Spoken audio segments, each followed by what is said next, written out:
हर आदमी राष्ट्र निर्माण में अगर अपना सहयोग देने लगे, मैंने देखा है वही आदमी जो बाहर 14-14 घंटे मेहनत करता है, उसी आदमी की जब सरकारी नौकरी लग जाती है तो मेहनत करना ही नहीं चाहता है।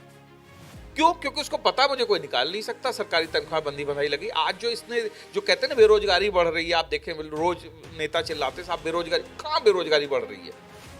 आज आप जो एक वो मिस्टर नेवला प्रसाद मौर्य हैं, आज उन्होंने हजारों करोड़ रुपए कमा रखे हैं। क्या उन्होंने अपनी जायदाद से किसी दलित, शोषित, वंचित या महिलाओं को कोई हिस्सा दिया? एक काम उस आदमी का बता दीजिए। ये आदमी कांग्रेस से बसपा में आया, बसपा तो दलितों की ही पार्टी थी, वहां पे इसने किसका भला किया कोई बता दे? बसपा से निकला तो बीजेपी में आया, 5 साल बीजेपी मलाई काटी। बीजेपी में इसने रहते हुए कौन सा दलितों, शोषितों, वंचितों का काम किया? आज जब कहीं का नहीं रहा ना, तो अगर इतने महान होते ये इंसान, इसको ये सोचना चाहिए कि रामचरितमानस 350 साल पुरानी है, 400 साल पुरानी है, तब से पढ़ी जा रही है। एक श्रद्धा की मतलब जो बुक है। इनके जैसे जाने कितने नेता यहाँ आए जिनको आज कोई जानता नहीं, और कल ये भी इसी तरीके से अतीत के गर्त में विलीन हो जाएगा। लोग जानेंगे नहीं, और जो भी जानेगा थूकेगा इसके नाम पे। और अगर इसको लगता है कि रामचरितमानस इतनी खराब बुक है तो अपना नाम बदले। सबसे पहले स्वामी प्रसाद मौर्य की जगह पे SC ST मौर्य लिखे या दलित, वंचित, पीड़ित मौर्य लिखे, तब मैं जानूं कि इसको इतनी चिंता है दलितों, वंचितों को। और साथ में मैं तो ये सलाह दूंगा कि इस टाइप के लोग जिनको रामचरितमानस से बड़ी तकलीफ है, उनका बड़ा मतलब जो है, उनका बड़ा नुकसान किया है इस बुक ने, तो वो अपनी अंतिम यात्रा में राम नाम सत्य है मत कहलवाएं। वो SC ST OBC सत्य है का नारा लगवाएं, दलित, वंचित, शोषित, पीड़ित सत्य है का नारा लगवाएं, तब मैं जानूं कि इनको मतलब जो है तकलीफ है। नमस्कार, मैं हूं अंकिता भट्ट और आप देख रहे हैं TV24 चक्रव्यूह, एक ऐसा मंच जहां पर हम तमाम नामचीन हस्तियों को बुलाते हैं और उनसे हालिया मुद्दों पर बातें करते हैं। जी हां, आज हमारे साथ इस मंच पर जुड़े हैं रिटायर्ड विंग कमांडर राजीव खरे जी, जिनसे हम जानेंगे कि आखिर जो चीजें समाज में चल रही हैं उन पर उनका क्या सोचना है। सर, आपका बहुत बहुत स्वागत है। धन्यवाद। सर, शुरुआत बजट से ही करते हैं। अमृतकाल का बजट पेश हो गया है और ऐसा कहा जा आम लोगों द्वारा ये कहना है कि हमारे लिए उस बजट में कुछ नहीं है। किसानों का कहना है कि जो उम्मीदें लगाई थी सरकार से वो भी कुछ नहीं है, मतलब वो उम्मीदों पर पानी फेर दिया है सरकार ने। इस पर आपका क्या कहना है? देखिए, सबसे बड़ी बात तो मुझे ये है कि लोग जो हैं बजट की जो ग्रेविटी है उसको समझ नहीं पा रहे हैं। क्या है कि मैं आपको एक छोटा सा उदाहरण देता हूँ कि अगर आप एक डेवलपिंग घर हैं, जिस कहते हैं ना कि घर में अगर कुछ सदस्य कमाने वाले हैं और ज़्यादा लोग खाने वाले हैं, तो अगर आपको घर के लिए एक टीवी भी खरीदना है तो घर के सारे सदस्यों को बचत करनी पड़ती है, तब जाके आप टीवी खरीद पाते हैं। यही हाल हमारे देश का है। We are a developing country, ठीक है। अब किसान कहते हैं साहब हमारे लिए कुछ नहीं है, ठीक है। अगर उनकी मांगे ये हैं कि जो MSP है वो बढ़ा दिया जाए, ठीक है। अगर आप MSP बढ़ा देते हैं, कल आप गेहूं 100 रुपए किलो कर दीजिए, मान लीजिए सपोज, तो क्या आम आदमी जो सड़क पे बेचारा गरीब बैठा हुआ है वो 150 रुपए किलो का आटा खा पाएगा? नहीं खा पाएगा। सरकार को सभी वर्गों को, सभी समाज के हर गरीब अमीर सबका देखना है, सिर्फ किसान को नहीं देखना है। किसान क्या उस सड़क पर नहीं चलता है जो हमारा इंफ्रास्ट्रक्चर डेवलपमेंट हो रहा है, जो हमारी सेनाओं के लिए जो बजट बढ़ाया जा रहा है? इस साल सरकार ने इंफ्रास्ट्रक्चर बजट पे, रेलवे बजट पे बहुत कुछ बढ़ाया है। क्या किसान रेलवे की यात्रा नहीं करता है? आप याद करिए, आज से 8-10 साल पहले आपने कभी किसी रेलवे स्टेशन पे एस्केलेटर लगे हुए देखे थे? आज हर आदमी रेलवे स्टेशन के एस्केलेटर पर चढ़कर और घूमने के लिए खुश है, लेकिन वही आदमी जब टिकट में 2 रुपए बढ़ोतरी हो जाती है तो गालियां देने लगता है। सब आप हम हैं, आपने इतना बढ़िया स्टूडियो बनाया है तो इसमें पैसे खर्च किए हैं ना। ऐसा तो नहीं है कि आपका स्टूडियो भी बहुत अच्छा हो जाए और आपको पैसे भी खर्च करने ना पड़े। तो प्रॉब्लम क्या है कि आम आदमी इस चीज को समझता भी है, लेकिन दिक्कत क्या है, ये हमारे राजनेता जो है ना, जिनको कि क्या है येन केन प्रकार सत्ता चाहिए, वो इन भावनाओं को भड़काते रहते हैं। भाई क्या नहीं है। अब अगर हर चीज फ्री कर दी जाए, भाई फ्री का आप देखिए, बड़े बड़े देश जो है, वेनेजुएला जैसे बड़े बड़ी कंट्रीज जो हैं, वो फ्री के चक्कर में बर्बाद हो गए। क्योंकि आप घर में, अगर आप सोचिए, आपके घर में आप कमाने वाली हैं, आप घर में सबको बोले नहीं जी सब लोग बैठ जाओ घर में, मैं सबको खिलाऊंगी, सबको आप आलसी बना दीजिए, तो क्या आप सस्टेन कर पाएंगी? नहीं कर पाएंगी। बजट से कोई भी, जो कहते हैं हमारे घर में, जो हमारे देश में जो फ्री वाली योजनाएं चल रही थी, इनको मुझे लगता है एक एक करके धीरे धीरे बंद करना चाहिए। बजट और हमारा देश दोनों तभी तरक्की करेगा जब हम इस चीज को समझेंगे कि इस देश को बनाने में हम सबका योगदान है। एक किसान को भी योगदान करना है, एक जवान को भी योगदान करता है। क्या सीमा पे जो जवान बैठे हुए हैं, जिनको कि आप, जो कि आप रात दिन सियाचिन ग्लेशियर में बैठे, क्या वो इनकम टैक्स नहीं दे रहे हैं? दे रहे हैं, क्योंकि वो जिस स्लैब में पढ़ते, मैंने भी इनकम टैक्स भरा है। मुझे कोई लाइसेंस, मैं देश की रक्षा कर रहा हूं, इसका मतलब ये नहीं है कि मैं इनकम टैक्स नहीं दूंगा, देश के निर्माण में सहयोग नहीं करूंगा। हम सबको मिलकर करना है। और देखिए, ये एक बिल्कुल सत्य बात है कि जब भी किसी एक देश का हो, चाहे घर का हो, चाहे समाज का हो, निर्माण जब भी किया जाएगा, तो उसमें सबको अपना कुछ न कुछ योगदान देना पड़ेगा। तो मेरे हिसाब से ये बजट बहुत ही अच्छा है, और इस बजट से विकास की नई धाराएं खुलेंगी। अभी देखिए, गवर्नमेंट ने कहा कि हम एकलव्य विद्यालय खोल रहे हैं, जो हमारे ट्राइबल्स बच्चे हैं उनके लिए उन्होंने एकलव्य विद्यालय की बात की है, उसके लिए करीब 30-35 हजार करोड़ रुपए की व्यवस्था की है। तो साहब, कहां से सरकार सोच रही है ना सबके लिए। अब अगर एक ही वर्ग कहे नहीं जी हम ही सब कुछ दे दो, तो नहीं ऐसा हो सकता। हम सबको सहयोग करना पड़ेगा। बजट बहुत ही अच्छा है, चाहे वो महिलाओं के लिए हो, चाहे घर के लिए हो, चाहे मतलब इलेक्ट्रॉनिक्स के लिए हो, चाहे आपके इनकम टैक्स के लिए हो। बजट हर तरीके से बहुत अच्छा है। बस सिर्फ जरूरत यह है कि हमें अपनी आंखों पे जो हमारे, जो कहते हैं निगेटिविटी का जो चश्मा चढ़ा हुआ है, उसको उतारने की जरूरत है। बजट अपने आप अच्छा लगने लगेगा। सर, आपने दो बहुत ज़रूरी बातें बोली। आपने बोले कि पहले स्टेशंस पर एस्केलेटर किसी ने नहीं देखे थे, एस्केलेटर पे चढ़ने में सबको मज़ा आता है, और 2 रुपये अगर बढ़ा दिए जाते हैं तो तकलीफ होती है। सर देखिए, अगर एस्केलेटर लगे हैं तो बहुत से स्टेशंस पर एस्केलेटर चलते भी नहीं हैं। मैं खुद की बात करूं, मैं भी स्टेशन जाती हूँ, स्टेशन एस्केलेटर्स बंद लगे होते हैं, सीढ़ियों पे चलो, एस्केलेटर पे चढ़ो, बात बराबर ही है। और आपने कहा 2 रुपये बढ़ा रही है, ठीक है, सरकार 2 रुपये बढ़ा रही है। अगर आप वॉशरूम्स की बात करें, जो ट्रेनों में वॉशरूम्स होते हैं, वहाँ जाना बद से बदतर होता है। तो सर फिर इस पर क्या कहना चाहेंगे आप? आप कभी किसी मॉल के वॉशरूम में गई हो? साफ सुथरा होता है ना? जी। क्यों होता है? कभी सोचा इस बारे में? वो इसलिए होता है कि वहां वॉशरूम में काम करने वाला जो एम्प्लॉय होता है ना, उसको ये डर होता है कि हर 15 मिनट पे अगर मैंने साफ नहीं किया तो मैं निकाल के बाहर फेंक दिया जाऊं। तो आप ये कह रहे हैं कि जो एम्प्लॉयज वहाँ पर लगे हुए हैं वो अपना काम नहीं करते हैं? बिल्कुल नहीं करते हैं। देखिए, अभी मैंने कहा ना, we are a growing economy. अभी हमारे राष्ट्र का ये एक विकास का फेज चल रहा है, इसमें टाइम लगेगा।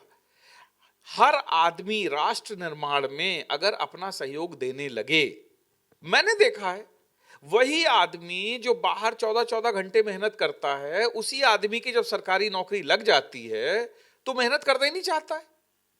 क्यों? क्योंकि उसको पता मुझे कोई निकाल नहीं सकता, सरकारी तनख्वाह बंदी बंधाई लगी। आज जो इसने, जो कहते हैं ना बेरोजगारी बढ़ रही है, आप देखें रोज नेता चिल्लाते हैं साहब बेरोजगारी, कहां बेरोजगारी बढ़ रही है? काम की कमी नहीं है, सिर्फ सरकारी नौकरी की कमी है। अगर आप सरकारी नौकरी को ही रोजगार मानते हैं तो ये आपकी समस्या है। आप इस चैनल में काम कर रहे हो, क्या आप इस चैनल के लिए 100% नहीं दे रहे हो? दे रहे हो।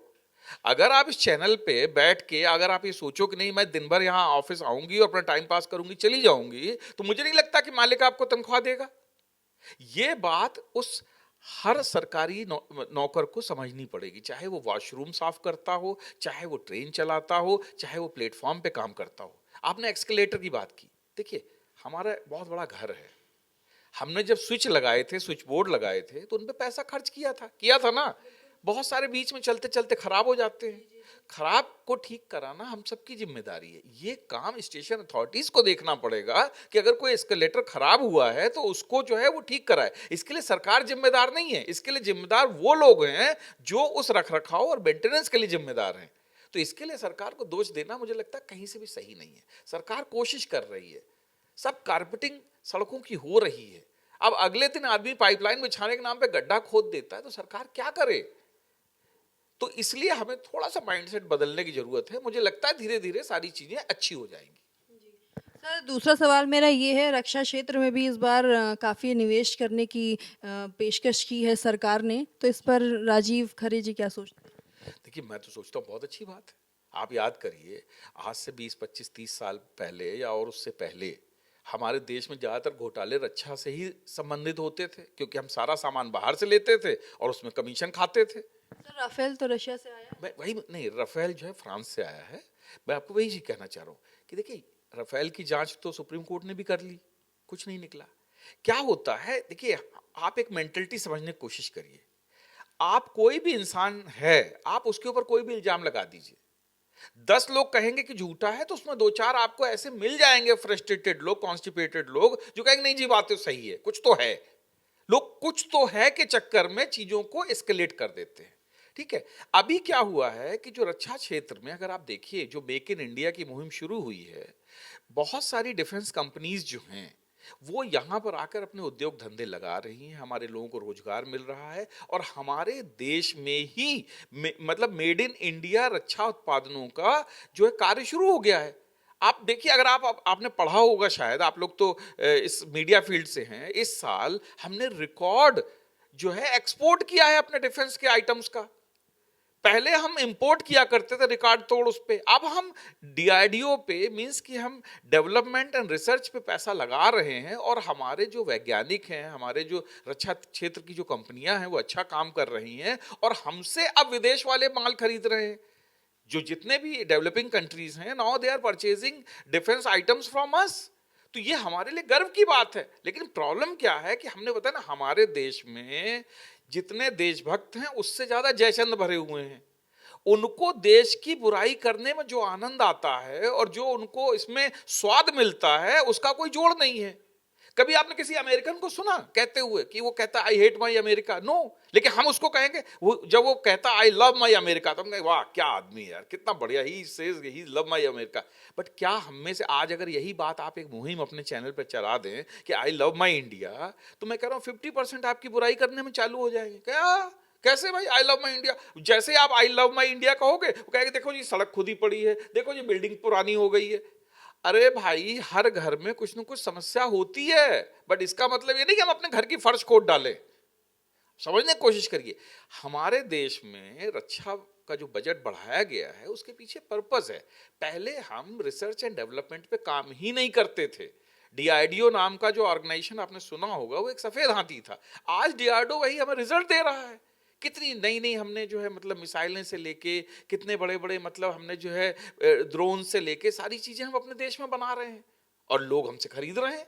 सर, इस पर आरोप ये लगाता है विपक्ष की सरकार जो है खाली रक्षा क्षेत्र में ही निवेश कर रही है, आम लोगों को कौन देखेगा? मैंने कहा ना कि जो सड़कें बन रही हैं उस पे क्या माननीय विपक्ष के नेता नहीं चल रहे हैं? जो रेलवे स्टेशन पे एस्केलेटर्स लगे हुए हैं, जो एयरपोर्ट डेवलप कर रहे हैं, आप देखिए पहले यूपी में कितने एयरपोर्ट थे, आज कितने एयरपोर्ट हो गए हैं। तो डेवलपमेंट क्या ही नहीं है? आप हर तरफ जहां देखिए इतनी बड़ी बड़ी हाईवेज बन रहे हैं। आप देखिए अभी दिल्ली मुंबई हाईवे बन रहा है। आप देखिए, आप मतलब जो नितिन गडकरी जी ने जो हाईवे बनाया है कि 140 किलोमीटर की स्पीड पे आपके पानी का गिलास जो छलकेगा नहीं, क्या उस पे माननीय विपक्ष के नेता मतलब नहीं चलेंगे, या वो पैदल सड़कों पे चलेंगे, पगडंडियों पे चलेंगे? लेकिन सवाल क्या है कि जो हमने चश्मा लगा रखा है वो हमारा नेगेटिविटी का है।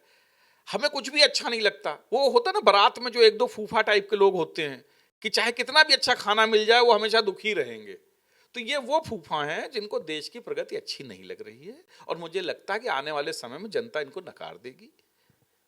सर, सरकार की जो एक स्कीम आई अग्निवीर, जिसमें 4 साल के लिए भारत के जो नौजवान हैं वो सेवा देंगे देश के लिए। 4 साल बाद वो युवा क्या करेगा सर? जो कहते हैं, तमाम अधिकारी ही कहते हैं, जो फौज में हैं वो कहते हैं, जो इसके खिलाफ हैं वो कहते हैं कि नाम नमक निशान वाली वो भावना 4 साल में हम पहली बात तो उसकी 6 महीने की ट्रेनिंग में कैसे उसमें डेवलप करेंगे, और उसके बाद अगर वो 4 साल बाद वो युवा फौज से बाहर हो जाता है तो वो क्या करेगा? देश में बेरोजगारी का स्तर लगातार बढ़ रहा है, आंकड़े दिखा रहे हैं सर। तो इस पर क्या आप क्या सोचते हैं? देखिए भाई, आपने लंबे समय तक फौज में सेवा दी है सर। देखिए मैंने वही चीज कहा कि सवाल अग्निवीर योजना का नहीं है, सवाल हमारे उस योजना को देखने के पर्सपेक्टिव का है। देखिए आपको एक सिंपल चीज बताता हूँ, अग्निवीर योजना की मैक्सिमम आयु जो है भर्ती की वो 17 से 18.5 साल है। 4 साल यानी कि 21.5 साल या 22 साल तक आदमी रिटायर हो जाएगा। उसमें भी योजना में है कि 25% लोग रिटेन किए जाएंगे, 75% लोग जो हैं वो बाहर किए जाएंगे। उसके साथ क्या है कि आपको एक जेएनयू की या किसी भी सरकारी विश्वविद्यालय की ग्रेजुएशन की डिग्री दी जाएगी, करेक्ट। इसके बाद उसमें यह भी है कि आप जब 4 साल बाद बाहर निकलेंगे तो आप या तो लमसम में 10 या 12 लाख रुपए ले लीजिए, या फिर आपको अगर उसको इंस्टॉलमेंट में लेना है तो इंस्टॉलमेंट में ले लीजिए। अब आप मुझे बताइए, आप भी यहाँ मतलब हम उत्तर प्रदेश में हैं, कितने बच्चे ऐसे हैं कि जो 17.5 साल की या 18 साल की उम्र में नौकरी पा जाते हैं? बहुत कम लोग पाते हैं। साथ ही साथ आपको एक देशभक्ति की शिक्षा मिल रही है। आपको देश में जरूरत पड़ने पे आप अग्निवीर में जो आप सीखेंगे उसको आप कभी भी देश की भलाई के लिए आप इस्तेमाल कर सकते हैं। आप 21-22 साल में रिटायर हो जाइए, जो आपको 10-12 लाख रुपए मिल रहे हैं आप उसको जो है अगर आप उसको एज ए मैं कहता हूँ पेंशन ले लीजिए तो आप 10,000 रुपए महीने अगले 15 साल तक कमा सकते हैं। आपको आप 21-22 साल के जब आप बाहर आते हैं, ग्रेजुएशन की आपके पास डिग्री होती है, आपको किसने रोका है? आप दिल्ली जाइए, आप या अपने शहर में जाइए, कोई कोचिंग ज्वाइन करिए, 1 साल 2 साल 3 साल करिए, आपको एक्स सर्विसमैन का लाभ मिलेगा। आप आईएएस बनिए, आईपीएस बनिए, बैंक मैनेजर बनिए, पीओ बनिए। पैसा भी आपको अपने घर वालों से पैसा नहीं लेना, 10,000 15,000 रुपए महीने आपको खर्चा मिल रहा है। अब बताइए इससे अच्छी योजना और क्या हो सकती है? सर आप कह रहे हैं 10 से 12 लाख मिलेंगे आज के टाइम में, आज की महंगाई में। मैं आपसे पूछती हूँ 10 से 12 लाख कितने समय तक चलेंगे? 10 से 12 लाख मैं वही बताना चाह रहा हूँ। अगर आप 10,000 रुपए महीने लेते हैं तो 1,20,000 रुपए साल होता है। 12 लाख रुपए अगर आप इन्वेस्ट कर देते हैं तो आपको 10 साल तक 10,000 रुपए महीने मिलेंगे। 10 साल तक। जो आज बड़ी बड़ी ये अपने विपक्ष वाले कहते हैं जी हम रोजगार भत्ता देंगे 500 रुपए, 1,000 रुपए, 2,000, उस पर कोई उंगली नहीं उठाता। यहां पे आपको घर बैठे 4 साल नौकरी करने के बाद 10,000 रुपए महीने मिल रहा है, तो वो आपको अच्छा नहीं लग रहा है? आप 10,000 रुपए महीने लीजिए, उस पर जाइए, कोचिंग करिए, पढ़ाई करिए। भाई ऐसा तो है नहीं कि 21 साल 22 साल के बाद आपका दिमाग काम करना बंद कर देगा। आप अग्निवीर से निकल के आएंगे, आप मोर डिसिप्लिन्ड होंगे, देश को देखने की, देश समाज को देखने की आपकी एक नजरिया बदल चुका होगा। आप मेहनत करिए। आज हमारे एसएससी ऑफिसर्स हैं जो 5 साल 7 साल 10 साल 12 साल की नौकरी के बाद चले जाते हैं। आप देखिए कितना अच्छा कर रहे हैं, वो भी तो बाहर निकल के मेहनत कर रहे हैं। उनको तो सर वो ऑफिसर्स हैं और अग्निवीर में तो डिफरेंस है ना? कोई डिफरेंस नहीं है। मैं यही कहना चाहता, देखिए ये पर्सपेक्टिव का डिफरेंस है। देखिए क्या होता है, क्या अब देखिए हमारे देश की एक विशेषता रही है, जैसे कहते हैं कि मोदी जी चाय बेचने वाले थे, आज देश के प्रधानमंत्री हैं। आपके यहाँ मतलब इसी उत्तर प्रदेश में ऐसे ऐसे गरीब लोग हुए हैं जिन्होंने आगे चल के नाम कमाया है। धीरू भाई अंबानी जो थे पेट्रोल पंप पे जो है पेट्रोल बेचते थे, आज उनकी कंपनी चल रही है। तो साहब ये देखिए आगे बढ़ने वालों को कभी किसी चीज की कोई कमी नहीं हुई है, उनके लिए खुला आसमान है। और जिनको सिर्फ सिस्टम में कमियां निकालनी है उनको हजारों कमियां मिलेंगी। मैंने आपको बताया ना, कौन सी ऐसी नौकरी है जो 4 साल नौकरी करने के बाद में आपको 12 लाख रुपए दे रही है? उनको 12 लाख में मत लीजिए, उनको ये देखिए कि आप 10,000 रुपए महीने आप अगले जो है 15 साल तक अपने आप को मिल रही है एक पेंशन। क्या ये कम है? सर एक चीज और पूछनी है, आपने इसमें ये बोला कि 25% जो लोग हैं उनको फौज में शामिल कर लिया जाएगा और 75% को निकाल दिया जाएगा। तो अच्छा ये बताइए जो 25% हैं उनको उनकी काबिलियत के बेसिस पे और तमाम चीज़ों को देखते हो, अगर उसमें भ्रष्टाचार होता है, उसमें घूसखोरी होती है, तो फिर उसका जिम्मेदार कौन? देखिए भाई मैं यही चीज, देखिए सेना में भ्रष्टाचार घूसखोरी का कोई स्थान नहीं है। देखिए आज भी आप एक चीज समझ के चलिए, यूपीएससी की परीक्षा है, अगर कोई कहे कि उसमें भ्रष्टाचार घूसखोरी हो रही है तो मैं नहीं मानता। कुछ संस्थाएं आज भी पवित्र हैं जिनके ऊपर आप उंगली नहीं उठा सकते। सेना में भ्रष्टाचार घूसखोरी का कोई मतलब जो है स्थान नहीं है। जब आप बॉर्डर पे खड़े होते हैं, जब आप ग्लेशियर में खड़े होते हैं तो आप घूस दे के वहां खड़े नहीं होंगे, क्योंकि सबको पता जान का खतरा है। अगर ऐसा होता, घूस दे के लोग खड़े होने वाले लोग होते तो बॉर्डर पे जो है ना इतनी मतलब जो है रिस्क कोई नहीं लेता। आप समझिए जिनको घूस देना है, भ्रष्टाचार करना है, वो सिविल एरिया में खड़े होंगे, वो आपके कोशिश करेंगे कि मैं जो है किसी बड़े शहर में नौकरी करूं। आप समझने की कोशिश करिए, घूस देकर, पैसा देकर कोई भी आदमी ये नहीं कहेगा कि मैं सियाचिन ग्लेशियर पे जाके खड़ा होऊंगा बंदूक लेके। सेना में इस तरीके का कोई स्थान नहीं है। सेना में वही आदमी आगे बढ़ता है जिसके अंदर कार्य करने की क्षमता होती है, काबिलियत होती है, और वो सेना की जरूरतों को समझता है। सर, एक जवान को बनाने में सरकार लाखों रुपए खर्च करती है, करोड़ों रुपए खर्च करती है। आपको पता होगा, आपने ट्रेनिंग की है, उस दौर से आप गुजरे हैं। तो सर, अगर ये सारी चीज़ें होती हैं तो 6 महीने की ट्रेनिंग के बाद सर, जो बड़े बड़े हथियार होते हैं, बड़ी बड़ी चीज़ें होती हैं, बंदूकें होती हैं, वो 6 महीने में सर आप जवान को सिखा के 4 साल की नौकरी कैसे पॉसिबल है सर? नहीं देखिए, मैं वही कह रहा हूँ, ट्रेनिंग एक मॉड्यूल्स होते हैं। मैं आपको एक चीज़ बताना चाहूँगा, ठीक है? जैसे आप एंकर बनी है तो आपके एंकर की ट्रेनिंग अलग है, जो कैमरा चला रहा है कैमरे की ट्रेनिंग अलग है, जो आपका अपलोड कर रहा है उसकी ट्रेनिंग अलग है। ये 6 महीने की एक बेसिक ट्रेनिंग होती है जो सभी रैंक्स के लिए बराबर होती है। मीन्स जो नीचे के जो रैंक हैं, जो ओआरस हैं, उनके लिए सबके लिए बराबर होती है। अब उसमें क्या होगा, जो जैसा काबिलियत में है, अगर कोई बहुत अच्छा गनर है, निशानेबाज है, तो उसको अगर हमें आगे रिटेन करना है तो उसको गनर की ट्रेनिंग दी जाएगी। कोई अगर ऐसा है कि जो किसी मिसाइल सिस्टम पे ट्रेन, मतलब उसको लगता है कि उसने एग्जाम पास किया है, उसके अंदर काबिलियत है, तो उसको मिसाइल से, तो क्या है, ये ट्रेनिंग मॉड्यूल चलते रहेंगे and based on the training module इनको आगे प्रमोशन मिलेगा और आगे रिटेनरशिप मिलेगी। सरकार बेसिक ट्रेनिंग सबकी कराएगी, फिर बेसिक ट्रेनिंग के बाद ही उनको अपनी अपनी ट्रेड दी जाएंगी। कुछ लोग सर्विस की ट्रेड में चले जाएंगे, कुछ लोग जो है आर्मी की जो फाइटिंग ट्रेड है उसमें चले जाएंगे। इस तरीके से बाइफर्केशन ट्राइफर्केशन होता रहेगा। सर, पिछले कुछ समय से अगर हम आंकड़ों पर नज़र डालें तो मिग हो, मिराज हो सर, ये प्लेन्स लगातार क्रैश हो जा रहे हैं, जिसके चलते जो हमारे पायलट्स हैं बहुत मेहनत से सर, बहुत कोशिशों से, कितनों मतलब कितनी मेहनत होती है उसके पीछे, वहाँ तक पहुँचने के पीछे, और जब वो प्लेन्स ऐसे क्रैश हो जा रहे हैं, वो अपनी जान की बाजी लगाकर सारी चीज़ें करते हैं, तो सर इस पर सवाल ये उठ रहे हैं कि भारतीय फ़ौज या फिर जितने भी जिम्मेदार लोग हैं इसके पीछे, वो ये क्यों नहीं देख रहे हैं कि जो प्लेन्स पुराने हो चुके हैं, लंबे समय से सेवा दे रहे हैं, उनको सेवानिवृत्त कर देना चाहिए ताकि हमारे जवानों को बचाया जा सके जो बेशकीमती है। देखिए, आपका सवाल बहुत ही अच्छा है, लेकिन फिर हम आपके पहले वाले सवाल पे आते हैं। देखिए, सरकार का ये फर्ज बनता है कि वो नए प्लेन खरीदे। पिछले 70-75 सालों से हम वही पुरानी एम्बेसडर चलाते हुए चले आ रहे हैं। हमारे पास मिग्स थे, फिर ये मिराजेस आए, ठीक है, फिर जगुआर्स थे। ट्रेनिंग पायलट्स को चाहिए, वो एक रूटीन मैटर है, उससे आप दरकिनार नहीं कर सकते। अब क्या है, आपके पास जहाज है नहीं। आप देखिए, हमने कितने सालों बाद, करीब 35 से 36 सालों बाद हमारे देश में रफाल आए थे, जिसके पीछे इतना हंगामा मचा था, और अभी भी करीब 36 की संख्या में आए, कुछ ज़्यादा संख्या में नहीं आए। सारे पायलट्स उस पर ट्रेन नहीं हो सकते, तो मजबूरन हमें पुराने जहाज़ों से काम चलाना पड़ रहा है। देखिए, ये क्या हुआ है कि जो कहते हैं कि सदियों ने गलतियां की हैं और लम्हों ने खता पाई है, ये गलती हमारी इसलिए हुई है क्योंकि पहले की सरकारों ने कभी इस पर ध्यान ही नहीं दिया। उनको अपने फायदे से मतलब था, उनको कोई भी सरकार को सेना से लेना देना नहीं था। यही कारण है कि आज हमारे देश में डीआरडीओ एक्टिव हुआ है। आप देखिए, तेजस बन रहा है, और भी हमने मतलब लाइट कम्बैट एयरक्राफ्ट पे मतलब हमारा काम चल रहा है। तेजस तो ऐसा है कि दुनिया के जाने कितने देश हैं जो कह रहे हैं कि हमें इसको खरीदना है।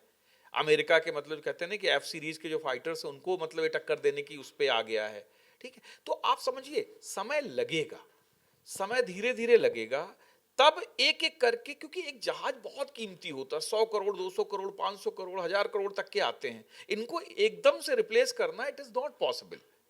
अब होता क्या है कि देखिए, जहाज इनकी सर्विसिंग होती रहती है, बट चूंकि इतने पुराने हो चुके हैं, 30 साल 35 साल 40 साल पुराने जहाज हैं आपके पास, तो उनमें कुछ ना कुछ ऐसी टेक्निकल फॉल्ट्स हो जाती है जिसकी वजह से हमारे पायलट्स को कभी कभी मतलब जो है अपनी जान गंवानी पड़ती है।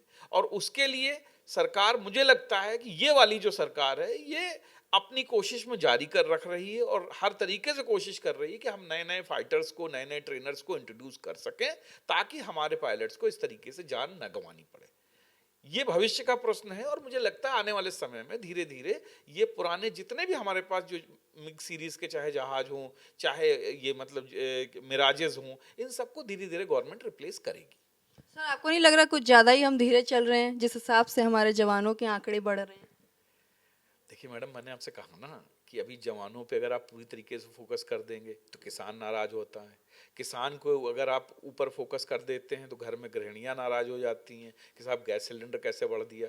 अब उससे जब निकलते हैं तो साहब लोग और नाराज हो जाते हैं कि जी हमें ये सुविधा नहीं मिली। तो क्या है ना, गवर्नमेंट को एक बैलेंस रुख लेके ही चलना पड़ेगा।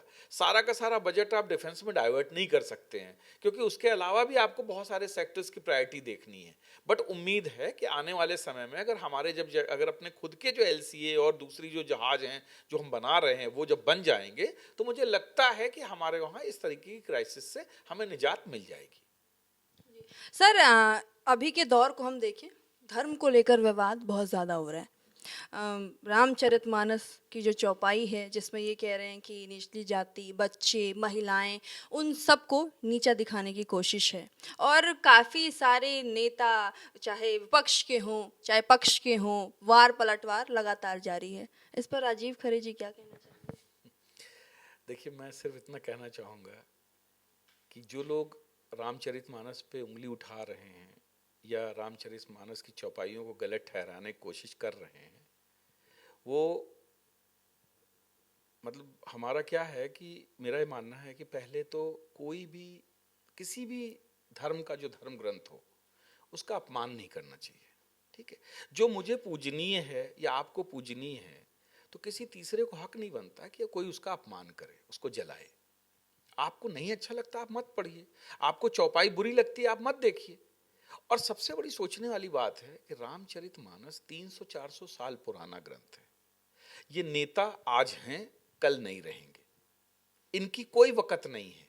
ये सिर्फ अपने राजनीतिक फायदे के लिए समाज को बांटना चाहते हैं। ये बहुत ही गिरे हुए लोग हैं जिनकी पहले क्या था, अगर आप देखिए, पहले ये मनुस्मृति के नाम पे समाज को बांटने की कोशिश करते थे। आप देखिए, पहले मनुस्मृति जलाई जाती थी, क्यों साहब? उसमें जो है जो दलितों का, वंचितों का, शोषितों का अपमान किया गया है। अब आप मुझे एक बात बताइए, किसी धर्म ग्रंथ में क्या SC ST OBC, दलित, शोषित, वंचित, इस तरीके का कोई वर्णन है? नहीं है। ये आपको SC ST OBC कौन बनाता है? ये आपको भारत का संविधान बनाता है। ठीक है, और आप कह रहे हैं कि साहब दलितों, वंचितों के साथ अन्याय हो रहा है। साहब कहां से अन्याय हो रहा है? SC ST एक्ट का नाम आपने सुना है? अगर जिस पे लग जाए तो उसको जमानत लेना मुश्किल पड़ जाती है। अब इससे ज्यादा सशक्तिकरण और क्या किया जा सकता है, आप बताइए मुझे। और जो लोग आज इसी की आड़ लेके जो मतलब जो है अपने ये आप कह दीजिए रामचरितमानस को गालियां दे रहे हैं, आप जरा उनसे पूछिए कि उन्होंने दलितों, शोषितों, वंचितों, महिलाओं के लिए क्या किया। आज आप जो एक वो मिस्टर नेवला प्रसाद मौर्य हैं, आज उन्होंने हजारों करोड़ रुपए कमा रखे हैं, क्या उन्होंने अपनी जायदाद से किसी दलित, शोषित, वंचित या महिलाओं को कोई हिस्सा दिया? एक काम उस आदमी का बता दीजिए। ये आदमी कांग्रेस से बसपा में आया, बसपा तो दलितों की ही पार्टी थी, वहां पे इसने किसका भला किया, कोई बता दे। बसपा से निकला तो बीजेपी में आया, 5 साल बीजेपी में मलाई काटी। बीजेपी में इसने रहते हुए कौन सा दलितों, शोषितों, वंचितों का काम किया? आज जब कहीं का नहीं रहा ना, तो अगर इतने महान होते ये इंसान, इसको ये सोचना चाहिए कि रामचरितमानस 350 साल पुरानी है, 400 साल पुरानी है, तब से पढ़ी जा रही है, एक श्रद्धा की मतलब जो बुक है। इनके जैसे जाने कितने नेता यहां आए जिनको आज कोई जानता नहीं है, और कल ये भी इसी तरीके से अतीत के गर्त में विलीन हो जाएगा। लोग जानेंगे नहीं, और जो भी जानेगा थूकेगा इसके नाम पे। ये क्या है? तो ये इंसान ही ना। और अगर इसको लगता है कि रामचरितमानस इतनी खराब बुक है, तो अपना नाम बदले। सबसे पहले स्वामी प्रसाद मौर्य की जगह पे SC ST मौर्य लिखे या दलित, वंचित, पीड़ित मौर्य लिखे, तब मैं जानूं कि इसको इतनी चिंता है दलितों, वंचितों को। और साथ में मैं तो ये सलाह दूंगा कि इस टाइप के लोग जिनको रामचरितमानस से बड़ी तकलीफ है, उनका बड़ा मतलब जो है उनका बड़ा नुकसान किया है इस बुक ने, तो वो अपनी अंतिम यात्रा में राम नाम सत्य है मत कहलवाएं। वो SC ST OBC सत्य है का नारा लगवाएं, दलित, वंचित, शोषित, पीड़ित सत्य है का नारा लगवाएं, तब मैं जानूं कि इनको मतलब जो है तकलीफ है। आखिर इन लोगों ने दलितों, शोषितों, वंचितों के लिए किया क्या है? और साहब क्या किया जाए, आप मुझे बताइए। आपको 75 सालों से आरक्षण का लाभ मिल रहा है, मैं आरक्षण विरोधी नहीं हूं। मेरा यह कहना है कि जिस परिवार को स्वामी प्रसाद मौर्य जैसे लोगों को एक बार आरक्षण मिल गया तो इसके बेटे को क्यों आरक्षण मिलना चाहिए? जब तक ये लोग आरक्षण के ऊपर कुंडली मार के बैठे रहेंगे, आप 3,000 साल नहीं 30,000 साल इस हिंदुस्तान के नाम लिख दीजिए, ये कभी भी शोषित, पीड़ित, वंचित की कैटेगरी से ऊपर नहीं उठ पाएंगे। अगर ऊपर उठना है तो एक बार आरक्षण का प्रावधान होना चाहिए, ये सारी चीजें बंद होनी चाहिए। आप अपनी क्षमता के दम पे आगे बढ़िए। हमारे माननीय भूतपूर्व जो राष्ट्रपति थे कलाम साहब, कितने गरीब आदमी थे। उनका एक प्रसंग जो है ऐसा सुनाई पड़ता है कि जब वो एसएसबी में फेल हो गए तो बेचारों के पास घर लौटने के लिए पैसे नहीं थे, और वो आदमी डीआरडीओ का वैज्ञानिक बना और इस देश का राष्ट्रपति बना। उनकी छोड़िए, द्रौपदी मुर्मू जी की बात देखिए, कितने गरीब घर से आती हैं, इनके आप किस्से पढ़िए, कितनी गरीबी में। तो क्या ये लोग इंसान नहीं? क्या इन्होंने तरक्की नहीं की? और रही बात ओबीसी का, जो आप बात करो, नरेंद्र मोदी कौन है? वो भी तो ओबीसी हैं। उन्होंने तो कभी नहीं कहा कि मुझे आप ओबीसी का हम गाना गाएंगे। साहब, ये दुनिया जो हमारे, चाहे आप किसी भी धर्म के धर्म ग्रंथ उठा लीजिए, हर धर्म में कर्म आधारित व्यवस्था रही है। जो हम कहते हैं ना, ब्राह्मण, क्षत्रिय, वैश्य, शूद्र। जो पढ़ाने लिखाने का काम करता था वो ब्राह्मण था, जो दूसरों से रक्षा करने का काम करता था वो क्षत्रिय था, जो व्यापार करता था वो वैश्य था। और ये जो शूद्र शब्द है, ये संस्कृत के क्षुद्र शब्द से बना है। क्षुद्र मीन्स कि छोटा, जो आप भी मतलब कोई भी छोटा काम करता है, और वो काम न ओनली काम से रिलेटेड है बल्कि आपके मानसिकता से भी रिलेटेड है। तो ये लोग शूद्र नहीं, ये क्षुद्र मानसिकता के लोग हैं। और आज भी कर्म आधारित व्यवस्था चल रही है। क्या माननीय बहन जी को हम मतलब नीचा मान सकते हैं? अच्छे अच्छे ब्राह्मण जाके उनके पैर छूते हैं जो जात के हैं। आज जो लोग, जो दलित, जो प्रोफेसर लगे हुए हैं बड़े बड़े यूनिवर्सिटीज कॉलेजेस में पढ़ा रहे हैं, क्या उनको हम दलित कह सकते हैं? नो, वो ब्राह्मण हैं, वो ज्ञान दे रहे हैं, शिक्षा की अलग जगह आ रहे हैं, तो उनको हम कैसे कह सकते हैं कि वो दलित हैं, शूद्र हैं?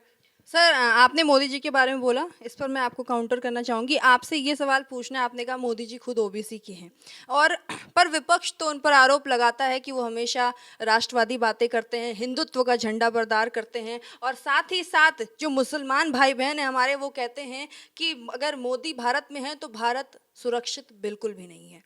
भारत में रहना सुरक्षित नहीं है क्योंकि हमारी कोई नहीं सुनता। चाहे एनआरसी ले आइए, चाहे वो तमाम कानून जो सरकार ला रही है वो हमारे खिलाफ हैं। तो मैडम ये बताइए, आप अपने घर में रहते हैं, आप अगर अपने घर की तारीफ करते हैं या अपने घर की जो हित की बात करते हैं तो क्या गलत है? राष्ट्र हित की बात करना क्या गलत है? आप मुझे बताइए। मोदी अगर अपनी जात का ढिंढोरा नहीं पीटते हैं तो क्या इसमें उनकी गलती है? मेरा मानना, किसी भी, अगर आप कहते हैं हम जाति विहीन समाज बनाना चाहते हैं, आप साहब हमें देखिए, आयरनी क्या है कि जिस जात के नाम पे आप आरक्षण का मजा उठा रहे हैं, अगर वही आदमी आपको उसी जात से अगर नाम से बुला लेता है तो आप उसके ऊपर SC/ST एक्ट लगवा देते हैं। भाई आप खुद सोचिए, जब अगर आप जात विहीन समाज बनाना चाहते हैं तो आप जातियों को अलग करिए। मैं कहता हूं आप स्वामी प्रसाद मौर्य की जगह स्वामी प्रसाद पांडे लिखिए। है हिम्मत? नहीं लिखेंगे। क्यों? क्योंकि उनको मौर्य नाम का फायदा उठाना है, उसी जाति के नाम पे कार्ड खेल के अपना वोट लेना है। ये जितने लोग हैं इनको जाति से कोई मतलब नहीं है। देखिए, दुनिया में सिर्फ दो जातियां हैं, एक अमीर की जात होती है, एक गरीब की जात होती है। अमीर की जात किसी में हिम्मत नहीं जो पूछ ले, और गरीब अपनी जाति चिल्ला के लेबल लगा के सड़क पे घूमता, उससे किसी को कोई मतलब नहीं। तो सिर्फ इन्हीं दो जातियों में पूरी दुनिया बटी हुई है। ठीक है, अमेरिकन कहता है आई लव माई अमेरिका, आपको बहुत अच्छा लगता है क्योंकि वो पावरफुल कंट्री है। वहीं पे अगर कोई गरीब जो देश है वो कहता है, अफ्रीकन कंट्री कहते हैं, उनकी कोई सुनता ही नहीं है, कहता है भाई छोड़ो, ये कौन लोग हैं। राष्ट्रहित की बात करना बिल्कुल गलत नहीं है, और मैं इस बात को बिल्कुल मानने के लिए तैयार नहीं हूं कि मोदी जी से मुस्लिमों को खतरा है। आज अगर आप किताब उठाकर देखें, गूगल उठाकर देखें, तो सबसे ज्यादा अल्पसंख्यक कल्याण की जो योजनाएं हैं वो सिर्फ इसी मोदी सरकार में चल रही हैं। जो प्रधानमंत्री जिन जिन योजनाओं को लॉन्च कर रहे हैं उसका सबसे ज्यादा फायदा जो है मुस्लिम भाइयों को मिल रहा है, जो राशन बंट रहा है वो भी मुस्लिम भाई ले रहे हैं, जो मकान मिल रहे हैं वो भी मुस्लिम भाई ले रहे हैं, जो सब्सिडी मिल रही है वो भी मुस्लिम भाई ले। आप कोई मुझे एक ऐसी फील्ड बता दीजिए जिसमें कि मुस्लिमों के साथ मोदी ने भेदभाव किया हो। इनफैक्ट जो पिछले 70 सालों से जो योजनाएं चल रही थी उसमें से सबसे ज्यादा दुगनी तिगनी परसेंटेज का जो योजनाएं हैं वो इस मोदी काल में चल रही हैं। अब आप कैसे कह सकते हैं कि मुस्लिम भाई ऐसा कर रहे हैं? मुस्लिम भाई बिल्कुल नहीं कर रहे हैं। ये कुछ वही बताया ना कि जैसे हिंदुओं में कुछ कॉन्स्टिपेटेड लोग हैं, जो क्या है कि एक संविधान आपको जात के नाम पे दलित बनाता है, दूसरे कुछ लोग मानसिक रूप से हैं। तो ये मानसिक रूप से दलित व्यक्ति हैं जो इस तरीके की बात उठाते हैं। मेरा मानना इस तरीके का कुछ भी नहीं है। इस देश में सभी लोग समान हैं, सब लोग मिलजुल के तरक्की कर रहे हैं, सबको समान अवसर मिल रहा है। बस ये है कि जिसके पास प्रतिभा है वो आगे बढ़ रहा है, जिसके पास प्रतिभा नहीं है वो वहीं पे रह रहा है और वो गालियां दे रहा है। सर एक आखिरी सवाल मेरा आपसे ये है, गलवान घाटी में चाइना ने हमला किया, हमारे 20 जवान शहीद हो गए। सर उसके बाद राहुल गांधी का ये कहना है कि मोदी सरकार दावे कर रही है कि वो चाइना के 60 ऐप बंद कर दिए, चाइना से इंपोर्ट हमने बंद कर दिया। तो अब राहुल गांधी ये कहते हैं मोदी सरकार के जितने भी दावे हैं सब धुआं हैं, क्योंकि गलवान में हमारे जवान अभी भी सुरक्षित नहीं हैं। चाहे वो एलओसी पर हम कहें, हमारे जवान सुरक्षित नहीं हैं। मोदी सरकार के दावे पूरी तरह से धुआं हैं। हाँ बिल्कुल, मैं तो कहूँगा मोदी सरकार के दावे बिल्कुल तरीके से धुआं है। अजी चाइना ने तो जो राहुल गांधी कहते हैं कि हमारी जमीन पे कब्जा किया, वो तो सन 62 में ही कर लिया था, जब उनके नाना ने कहा था कि साहब ये वो जगह है जहां पर कि एक घास का तिनका भी नहीं उगता है। तो चीन को जमीन तो उनके नाना ने ही दी थी। तो राहुल गांधी बिल्कुल सही कह रहे हैं, बस ये है कि थोड़ा टाइमिंग उनकी गलत हो रही है। अच्छा, रही बात गलवान घाटी में, देखिए क्या है, आप इस चीज को समझने की कोशिश करिए। उस जगह की जो स्ट्रेटेजिक लोकेशन है वो बड़ी ही डिफिकल्ट टेरेन है। हमला हुआ, हमारे जवान मरे, लेकिन किसी ने पूछा कि चाइना के कितने जवान मरे? उसके बारे में राहुल गांधी नहीं बताएंगे। क्यों? क्योंकि शी जिनपिंग से जब चुपचाप मिलने जाना होता है, जब चुपचाप कांग्रेस किसी घोषणा पत्र पे समझौता करती है, उसके बारे में नहीं बताती। चाइना सच भी तो नहीं बोलता है ना, उसका ग्लोबल टाइम्स उसका मुखबिर है ना, वो जितने बोलता है कि हमारे 10 जवान इतने जवान मरे, बस हो गया। बिल्कुल, देखिए चाइना के बारे में एक चीज कहूंगा, आप लोगों को एक चीज समझनी चाहिए।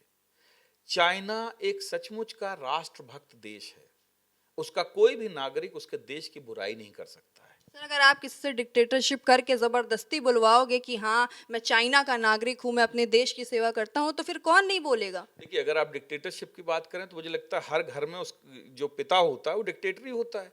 क्योंकि अगर सारे बच्चों को फ्री छोड़ दिया जाए तो ना तो कोई स्कूल जाना चाहेगा, ना कोई काम धंधा करना चाहेगा। देखिए अगर अपने देश की और समाज की भलाई के लिए हमें अगर कुछ अंकुश लगाने पड़े तो हमें लगाना चाहिए, और चाइना वही कर रहा है। मेरा सवाल चाइना से नहीं है, मेरा सवाल राहुल गांधी से है कि राहुल गांधी ने अब तक क्यों नहीं बताया कि शी जिनपिंग के साथ में इन्होंने कौन सा समझौता किया था, जिसकी फोटोएं आज भी इंटरनेट पे पड़ी हुई हैं। किस बात पे जो है ये हर बार कोई भी जब चाइना हमला करता है उससे पहले ये जाके उसके राजदूत से मिलके आते हैं? क्यों जाते हैं? अगर चाइना आपको इतना बुरा लगता है तो आप चाइना से मिलने क्यों जाते हैं? जितनी भी इस प्रकार की घटनाएं होती हैं, कांग्रेस अपना पक्ष क्यों नहीं रखती है? क्यों नहीं उस डॉक्यूमेंट को सार्वजनिक करती है जिस डॉक्यूमेंट पे इन्होंने चाइना में जाके दस्तखत किए थे? राहुल गांधी को इल्जाम लगाना बहुत आसान है। राहुल गांधी ने अभी इतनी बड़ी यात्रा की, अजी नॉर्थ से मतलब ईस्ट से वेस्ट करते जाते गलवान घाटी जाके, और फिर मेरा तो देखिए मैं थोड़ा सा मतलब मैं कहूंगा कि ये मेरा पर्सनल विचार है। मेरा क्या मानना है, ये इस देश, चूंकि ये देश संविधान से चलता है, डेमोक्रेटिक कंट्री है, अदरवाइज अगर ये चाइना जैसा देश होता तो इन सारे नेताओं को ले जाके गलवान घाटी में 10-15 दिन के लिए छोड़ देना चाहिए कि आप अपनी देशभक्ति वहां दिखाइए। जितनी आप चिंता एसी कमरों में बैठ के दिखा रहे हैं या पार्लियामेंट में शोर मचा के दिखा रहे हैं, कायदे से इन सबको बॉर्डर पे लगा देना चाहिए ताकि इनको ये पता चले कि वहां की सच्चाई क्या है। झूठ बोलना बड़ा आसान है। आप देखिए किसी पे भी कहते हैं ना कि आप झूठ बोलिए, हमला करिए और भाग जाइए, ये लोग वही कर रहे हैं, पत्थर फेंक रहे हैं, भाग रहे हैं। इनकी बातों में रत्ती भर की सच्चाई नहीं है। चाइना जहां सन 62 में था आज भी वहीं पे है।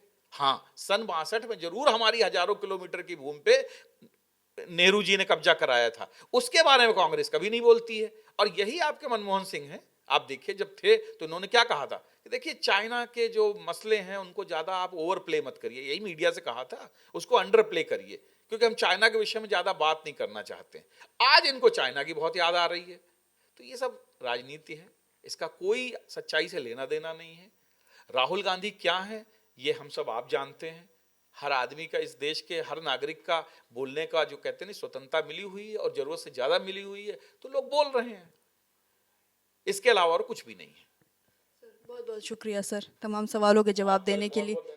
तो आपने सुना राजीव खरे जी को, उन्होंने तमाम मुद्दों पर मुखर होकर हमसे बात की और कहा कि अगर भारत देश है तभी हम सब हैं, हम सबको मिलकर सारी चीजें करनी चाहिए और जो पक्ष और विपक्ष तमाम मुद्दों पर वार पलटवार, चाहे धर्म हो, चाहे वो सेना से जुड़े मुद्दे हो और जितने भी चीजें हैं, अगर उन पे बहस हो रही है तो वो हमें नहीं करना चाहिए, आपसे साथ में बैठकर सारी चीजों को सुलझाना चाहिए।